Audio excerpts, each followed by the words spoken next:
আফদালুস সালাওয়াতি ইনদাল্লাহি সালাতুস সুবহি ইয়াউমাল জুমআতি ফি জামাআহ।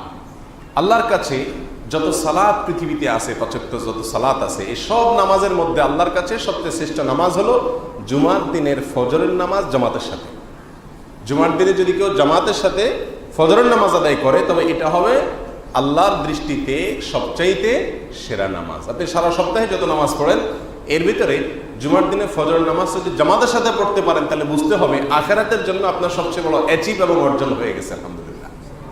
আমরা অনেকেই জুমার দিন বন্ধের দিন হওয়ার কারণে বৃহস্পতিবার রাতে এত দেরিতে শুই, টেলিভিশনের সামনে আড্ডায়, পারিবারিক বা অন্যান্য আড্ডায়, কেনাকাটা ইত্যাদিতে আমরা এত ব্যস্ত হয়ে পড়ি যে বৃহস্পতিবার রাতে সবচাইতে দেরিতে শুই।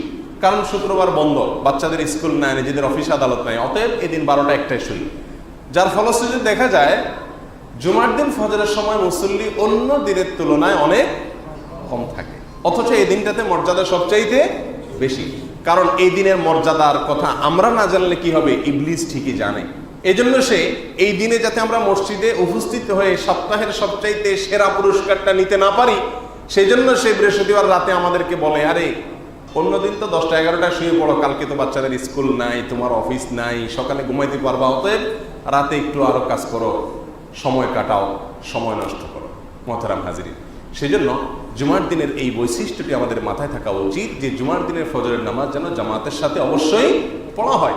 রাসূল আকরাম সাল্লাল্লাহু আলাইহি ওয়াসাল্লাম জুমার দিন ফজরের নামাজের প্রথম রাকাতে যখন ইমামতি করতেন, তিনি প্রথম রাকাতে সূরা সিজদা তেলাওয়াত করতেন। বড় একটা দীর্ঘ একটি সূরা, এই সূরা তিনি প্রথম রাকাতে তেলাওয়াত করতেন।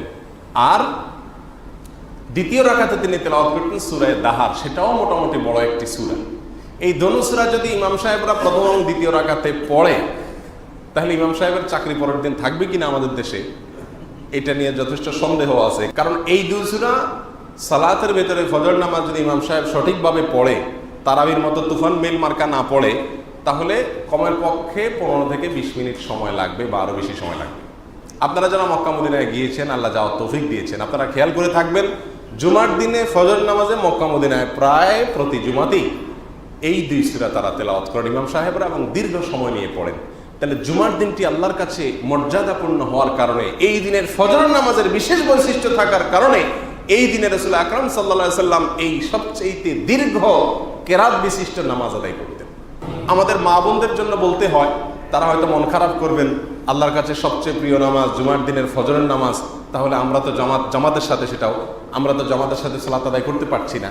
তাদের জন্য বলবো, যত ফজিলত পুরুষরা মসজিদে এসে জামাতের সাথে নামাজ পড়ে পান, আপনার মনের ভিতরে যদি এই আবেদন থাকে আল্লাহর কাছে, আল্লাহ পুরুষ হলে আমি এই একটি সওয়াবও ছাড়তাম না, তো আল্লাহ তাআলা আপনাকে ঘরে বসে সেই সওয়াব দিবেন ইনশাআল্লাহ। কারণ ভালো কাজের আকাঙ্ক্ষা এবং তামান্না যখন মানুষ করে আর তার সে সামর্থ্য না থাকে, আল্লাহ সুবহানাহু ওয়া তাআলা তাকে সেই সওয়াব দান করেন। বিভিন্ন হাদিস থেকে এটা প্রমাণিত হয়। আর তাছাড়া নবী আলাইহিস সালাম বলেছেন মেয়েদের সম্পর্কে যে তোমাদের বাসায় নামাজ পড়া মসজিদে নামাজ পড়ার চাইতে উত্তম। তাহলে আপনি যখন বাসায় নামাজ পড়বেন, তখন পুরুষ এখানে নামাজ পড়ে যে সওয়াব পাবেন, তার চাইতে বেশি সওয়াব আপনি ওখানে বসে ইনশাআল্লাহ পাবেন।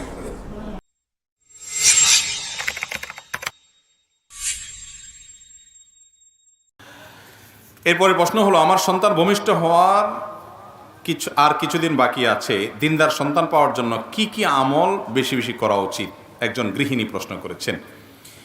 সন্তান যেন দিনদার হয়, সন্তান যেন আল্লাহ ভীরু হয়, এটার জন্য গর্ভস্থ মা তিনি গর্ভ থাকা অবস্থায় সন্তানের জন্য কি কি করতে পারেন? আমাদের অনেক ভাইরা আছেন, তারা বলেন যে গর্ভাবস্থায় এ আমল করতে হয়, আমল করতে হয়, অমুক দোয়া করতে হয়। আসলে কি, দেখুন, আমাদের সন্তান যেন আমাদের অন্তর জুড়ানো সন্তান হয়, সেটা আমরা সবাই চাই, তাই না? বেশিরভাগ মা বাপ চান যে আমার সন্তান যেন থাকে দুধে ভাতে। ঠিক আছে, দুধে ভাতে থাকুক, সুখে থাকুক, এর চাইতে বড় চাওয়া উচিত আমার সন্তান থাকুক মানুষের মতো মানুষ হয়ে, আল্লাহর খাঁটি গোলাম হয়ে, আল্লাহর সাথে পরিচিত হয়ে, কারণ তাতে তার আখিরাতও ঠিক থাকবে, দুনিয়াও ঠিক থাকবে। আর এটা যেন থাকে, সেজন্য গর্ভাবস্থায় বিশেষ করে একজন মা তিনি আল্লাহর কাছে বেশি বেশি সাধারণভাবে দোয়া করবেন, আল্লাহ আমার সন্তান যেন নেককার হয়, আল্লাহ আমার যেন একটা ভালো সন্তান হয়, সে যেন আল্লাহ ভীরু হয়, সে যেন আল্লাহ আপনাকে চিনে, সে যেন মুত্তাকি পরহেজগার হয়।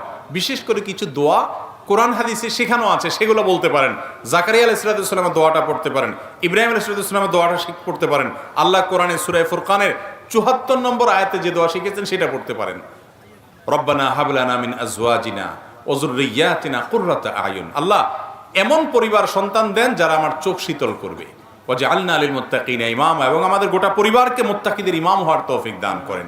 এই দোয়া পড়তে পারেন। আরেকটা দোয়া আছে জাকারিয়া আলাইহিস সালামের দোয়া, রব্বি হাবলি মিন লাদুনকা যুররিয়াতান তাইয়্যিবা ইন্নাকা সামিউদ দুআ। আল্লাহ আমাকে আপনার তরফ থেকে নেক সন্তান দেন, ভালো সন্তান, সুসন্তান দেন, আপনি দোয়া শ্রবণ করেন। আরো দোয়া আছে, রব্বি হাবলি মিনাস সলিহিন, হে আল্লাহ আমাকে আপনি নেক সন্তান দেন। আরো এরকম দোয়া আছে, এই দোয়াগুলো বিশেষ করে পড়বেন। গর্ভবতী মায়ের জন্য বিশেষ আমল না এটা, সবসময় এটা করবেন, গর্ভাবস্থা আরো বেশি করে করবেন। আর এর পাশাপাশি দোয়া কবুলের সময়গুলো, যেমন ভোর রাত, ৫ ওয়াক্ত নামাজের পর, নামাজের শেষ বৈঠক, এরকম কিছু টাইম আছে দোয়া কবুলের সময়। বৃষ্টির সময় দোয়া কবুল হয়, তারপর মুরগির ডাকের সময় দোয়া কবুল হয়, আজানে কামতের মাঝখানে দোয়া কবুল হয়। দোয়া কবুলের যে জায়গা, শুক্রবারে দোয়া কবুল হয়। শুক্রবার একটা বিশেষ সময় আছে, অনেকে বলেছেন আসর মাগরিব এবং সূর্য ডুবার আগে। এই টাইমগুলোতে দোয়া কবুল হওয়ার সম্ভাবনা বেশি থাকে। এই টাইমগুলোতে গর্ভবতী মা বলেন, অন্য যে কেউ দোয়া করবেন এই টাইমে। বিশেষ করে প্রশ্ন যেহেতু উনি করেছেন, আমি বলবো যে বোন, আপনি এই টাইমে সন্তানের জন্য আল্লাহর কাছে চোখের পানি ফেলে দোয়া করবেন। মা বাবার দোয়া সন্তানের জন্য অনেক বেশি কবুল হয়, এর মাধ্যমে সন্তান নেককার হবে ইনশাআল্লাহ। সেই সাথে গর্ভাবস্থায় নেক আমল করলে সন্তানের উপরে তার ভালো প্রভাব পড়ে, ইতিবাচক প্রভাব পড়ে। কোরআন তেলাওয়াত করা, ভালো ভালো কাজ করা, গুনাহের কাজ না করা, হারাম জিনিস না দেখা, মোবাইলে টেলিভিশনে, এই টাইমে অন্য সময় তো করতেই হবে, বিশেষ ইবাদতের দিকে খেয়াল করা, এগুলোর মাধ্যমে ইনশাআল্লাহ নেক সন্তান আল্লাহর কাছ থেকে আশা করা যেতে পারে। বাকি এমনি গর্ভাবস্থায় করার জন্য আলাদা কোনো হাদিসে পৃথক কোনো আমল বলা হয় না আমি যতটুকু জানি।